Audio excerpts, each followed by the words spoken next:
শুভ সকাল বন্ধুরা, তোমরা সবাই কেমন আছো? আশা করছি খুব ভালো আছো। তোমাদের ভালোবাসায় আমিও খুব ভালো আছি। প্রত্যেক দিনের মতো আজও সকালবেলা উঠে সামনের দরজাটা খুলেই সোজা চলে আসলাম বারান্দায়। আর বারান্দায় এসে বারান্দাটাকে দেখো ভালোভাবেই ঝাঁট দিচ্ছি। আর এদিকে দেখো রকি যেখানে শোয় ওখানে কিন্তু খড়কুটোগুলো প্রত্যেক দিন কিন্তু ছড়িয়ে থাকে। সেখানটা একটু ভালো করে গুছিয়ে দিয়ে তারপর পুরো বারান্দাটাকে দেখো ভালোভাবে ঝাঁট দিয়ে সোজা কিন্তু রাস্তাটাকেও একটু ভালোভাবে ঝাঁট দিয়ে দিচ্ছি।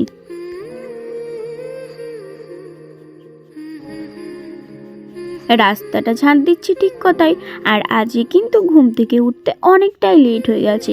এখন কিন্তু 7:30 বেজে গেছে। অন্যদিন তো সকাল সকাল উঠে পড়ি, আজকে কিন্তু আর টের পাইনি, ঘুমিয়ে গেছিলাম, কারণ কালকে প্রচণ্ড পরিমাণেই ঠান্ডা লাগছিল। আর উঠে দেখি এখন কিন্তু সূর্য উঠে গেছে। আর দেখো সব কাজ করে মানে বারান্দাটা ঝাঁট দিয়ে রাস্তা ঝাঁট দিয়ে সোজা কিন্তু উঠানটাকেও এখন ভালোভাবে ঝাঁট দিয়ে দিচ্ছি। উঠানটা ঝাঁট দিয়ে তারপর সোজা চলে আসলাম কলপাড়ে। আর কলপাড়ে এসে থালা বাসনগুলো দেখো মেজে নিচ্ছি।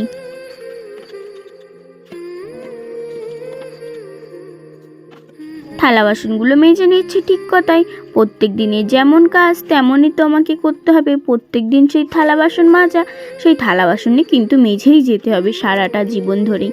আর এদিকে দেখো যেসব থালা বাসনগুলো আমি মেজে মেজে কিন্তু সব কলের তলায় রেখে দিচ্ছি।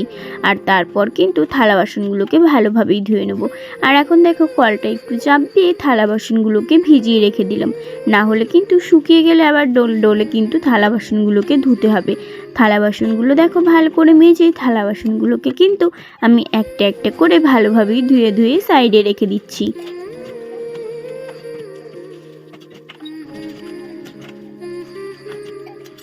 আর হাঁড়ি আর কড়াইটা কিন্তু সাইডে রেখে দিয়েছি।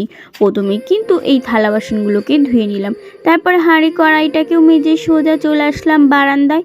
আর বারান্দায় এসে দেখো আমি কিন্তু এখন বারান্দাটাকে ভালোভাবেই গোবর দিয়ে দিচ্ছি। আর কালকে রাত্রিরে মাটিটা ভিজিয়ে রেখেছিলাম। যেদিন গোবর দেওয়া হয় তার আগের দিন কিন্তু মাটিটা ভিজিয়ে রাখি, তাহলে সকালবেলা উঠে সুবিধা হয় আমার নেতা দেওয়ার। সেই জন্য দেখো আমি কিন্তু মাটি ভিজিয়ে রেখেছিলাম, আর সেই মাটিটা দিয়ে গোবর দিয়ে এখন সুন্দরভাবে বারান্দাটাকে নেতা দিয়ে দিচ্ছি।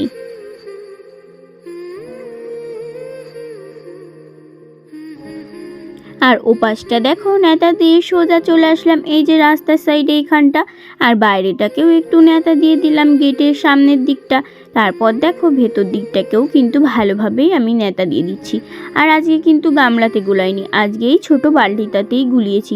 কারণ কি বলতো, গামলাতে নিলে অনেকটাই অসুবিধা হয়, সেই জন্য বালতিতেই কিন্তু গোবর আর মাটি একসাথেই গুলিয়ে নিয়েছিলাম। চলো আমি আগে বারান্দাটাকে নেতা দিয়ে নিই, তারপর তোমাদের সাথে পরে কথা বলছি।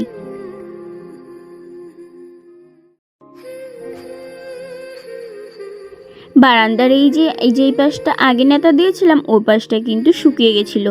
তারপর সোজা দেখো ঘরের থেকে পাটকাঠি নিয়ে এসে আমি কিন্তু রোদ্দুরে দিয়ে দিচ্ছি। আর এই কটা দিন তো তেমন একটা রোদ্দুর ছিল না, আজকে রোদ্দুর বেরিয়েছে, সেই জন্য যেই সব ভিজে পাটকাঠিগুলো ছিল সেই সব পাটকাঠিগুলোকে ভালো করেই নেড়ে দিচ্ছি, না হলে যে আবার রান্না করতে পারবো না।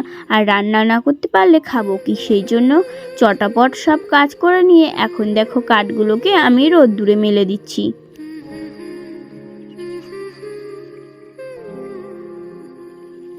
মাঝে মাঝে এমনও দিন আসে যে কাঠ থাকে না রান্না করার জন্য, সেই জন্য এর আগে কদিন কিন্তু ওই যে খালের ধারে ধারে যেসব পাটকাঠিগুলো পড়ে থাকে সেই সব পাটকাঠিগুলো আমি আর কাকিমা শাশুড়ি দুজনে মিলে কুড়িয়ে নিয়ে এসেছি।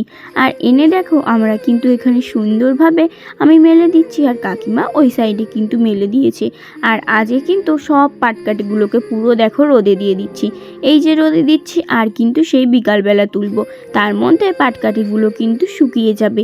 আর এদিকে দেখো সব পাটকাঠিগুলো তো দেওয়া হয়ে গেছে, আর এখানে এক আটি ছিল সেটাকেও ভাবছি যে রোদ্দুর দিয়ে দেবো।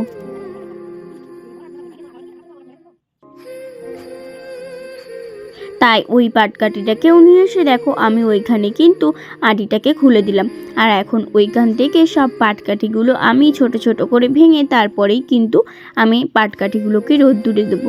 আর এখানে দেখো আগের দিন আগুন জ্বালানো হয়েছিল, সেই জন্য কিন্তু ছাই ছিল, সেই ছাইটাকে ভালোভাবেই ঝাঁট দিয়ে ফেলে দিয়েছি। এখন পাটকাঠিগুলো ভেঙে ভেঙে আমি দেখো দু জায়গায় কিন্তু আলাদা আলাদা করে নিচ্ছি।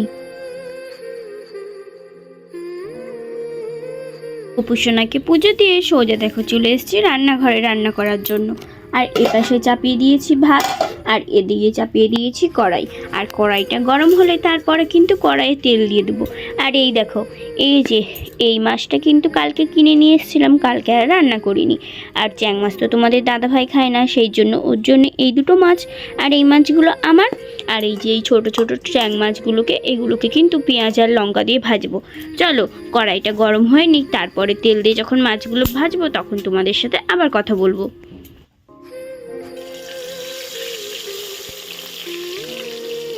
তেলটা কিন্তু ভালোভাবেই গরম হয়ে গেছিল। তারপর দেখো এক এক করে আমি কিন্তু সব মাছগুলোকেই দিয়ে দিচ্ছি। আর তোমাদের আগেই বললাম এই দুটো মাছ কিন্তু তোমাদের দাদাভাইয়ের। আর এই যে ছোট ছোট যেই মাছগুলো দেখছো এইগুলো আমার। চলো আমি আগে মাছটা ভেজে নিই, তারপর তোমাদের সাথে আবার পরে কথা বলছি।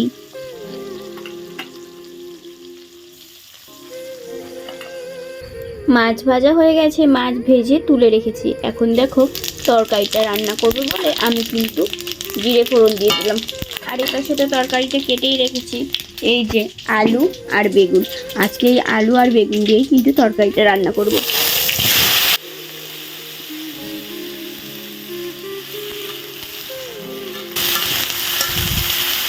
বেগুনটা অনেক দিন ধরে ছিল, শুকিয়ে যাচ্ছে, সেই জন্য কিন্তু আজকে ভাবলাম যে বেগুনটা করেই ফেলি, নষ্ট কেন করবো বলো, টাকা দিয়ে কিনে নিয়ে এসেছি। সেই জন্য দেখো আজকে আলু আর বেগুন দিয়েই তরকারিটা রান্না করছি। চলো এবার আমি তরকারিটাকে ভালোভাবে কষিয়ে রান্না করে নিই, তারপর তোমাদের সাথে পরে কথা বলছি।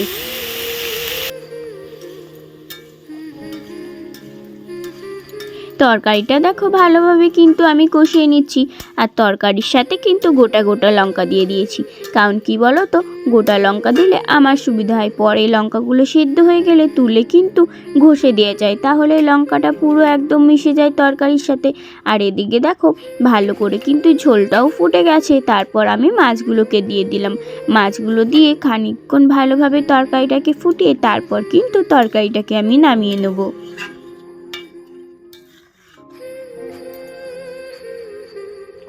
তরকারিটা নামানোর আগে ভাবলাম কিছু ধনেপাতা দিয়ে দিই।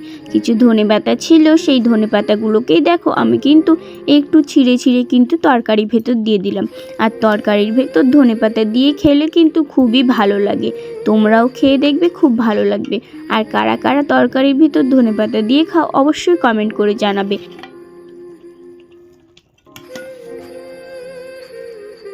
এই দেখো এদিকে ভাতটাও হয়ে গেছে, আর এদিকে দেখো তরকারিটাও কিন্তু হয়ে গেছে। আর তরকারিটাকে কিন্তু আমি এবার নামিয়ে নেবো।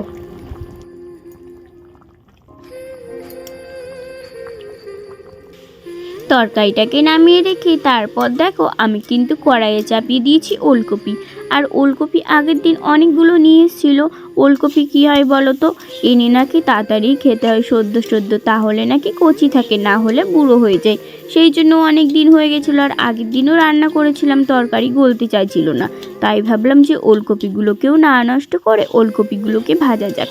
সেই জন্যই ওলকপিগুলো দেখো কুচিয়ে আমি কিন্তু সুন্দরভাবে ভেজে নিচ্ছি। আর ওলকপি ভাজা খেতে কিন্তু খুবই ভালো লাগে। ওলকপিটা ভেজে রেখে তারপর যে ছোট ছোট চ্যাং মাছগুলো কুচিয়ে রেখেছিলাম, চ্যাং মাছ দিয়ে পেঁয়াজ দিয়ে আর লঙ্কা দিয়ে তার সাথে দেখো 2-3টে ধনেপাতা দিয়ে আমি কিন্তু এই মাছগুলোকে ভেজে নিচ্ছি। দুপুরে রান্না বান্না করে খেয়ে একটু শুয়ে নিয়েছিলাম। তারপর দেখো বিকেল হতে না হতেই সোজা চলে আসলাম পাটকাঠিগুলোকে তুলতে।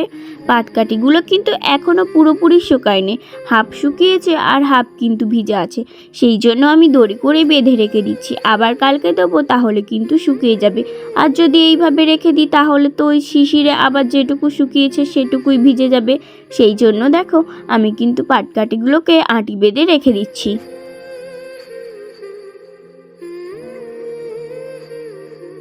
আমি আঁটি বেঁধে দিলাম আর বরকে বললাম যে তুমি এইগুলো রেখে আসো।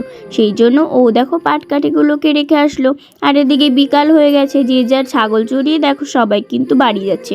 আর আমি বিকালে যেই সব কাজগুলো আছে সেই সব কাজগুলোকে গুছিয়ে নিচ্ছি।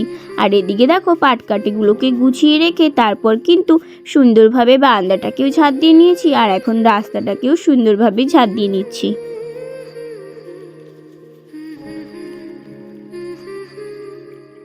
রাস্তাটা ঝাঁট দিতে ওদিকে দেখো লোকজন যাচ্ছিল, সেই জন্য কিন্তু আমি দাঁড়িয়ে পড়লাম।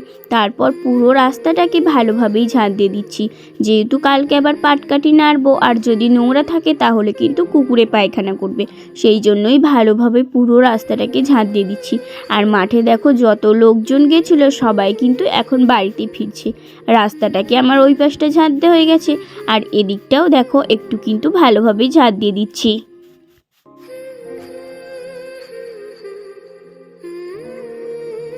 রাস্তাটাও ঝাঁট দিয়েই দিয়েছি, এবার দেখো উঠানটাকেও ভালোভাবে ঝাঁট দিয়ে দিচ্ছি।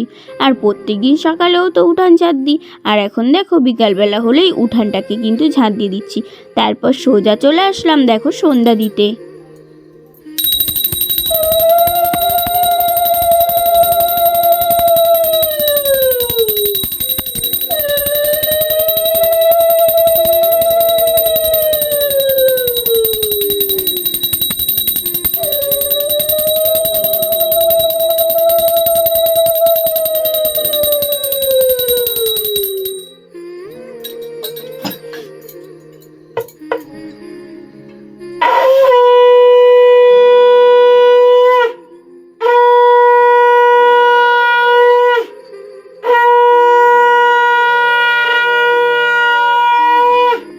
আমার দেখো সন্ধ্যা কিন্তু দেয়া হয়ে গেছে, আর সন্ধ্যা দিয়ে এখন দেখো শঙ্খটাকে ভালোভাবেই ধুয়ে দিচ্ছি।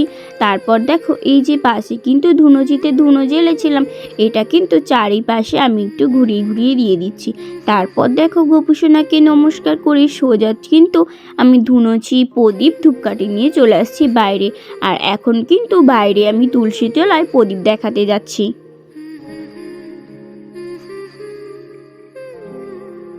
সন্ধ্যাবেলা হলেই সবাই তো তুলসী তলায় প্রদীপ দিই, কিন্তু কতজন তুলসী তলায় প্রদীপ দেখানোর সময় মন্ত্র বলে। আজকে তোমাদেরকে আমি মন্ত্রটা বলি, যে তুলসী তলায় প্রদীপ দেখানোর মন্ত্র। তুলসী তলায় দিচ্ছি বাতি, সাক্ষী থেকো ভগবতী, সাক্ষী থেকেও দেবগণ আর লক্ষ্মী নারায়ণ।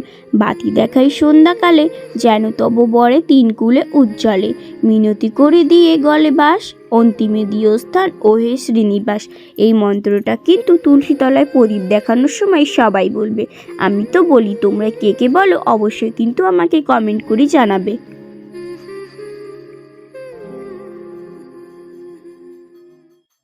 তুলসী তলায় সন্ধ্যা দেখিয়ে তারপর দেখো ধুনোচি নিয়ে চারিপাশে ঘরে কিন্তু আমি ঘুরে বেড়াচ্ছি, আর ওদিকে কাকিমা কিন্তু সন্ধ্যা দিচ্ছিল। আর এই যে ধুনোচিটা কিন্তু আমি প্রত্যেক দিনই জ্বালাই, তোমরা কেউ ভেবো না যে তোমাদেরকে দেখানোর জন্য আমি এটা করছি। আর তোমরা তো বলেছিলে বিকাল থেকে সন্ধ্যা পর্যন্ত কি কি করো সেটাও দেখাবে, সেই জন্য তোমাদেরকে আজকে আমি দেখালাম। আর ওপাশ থেকে ঘুরে এসে এখন দেখো আমাদের এই যে রাস্তার এই দিক দিয়ে, তারপরে আমার বারান্দায়, রান্নাঘরে ওই যে যেই ঘরটা কিছু রাখা নেই ওইখানেও কিন্তু আমি ঘুরিয়ে ঘুরিয়ে এই ধুনো দেখাবো।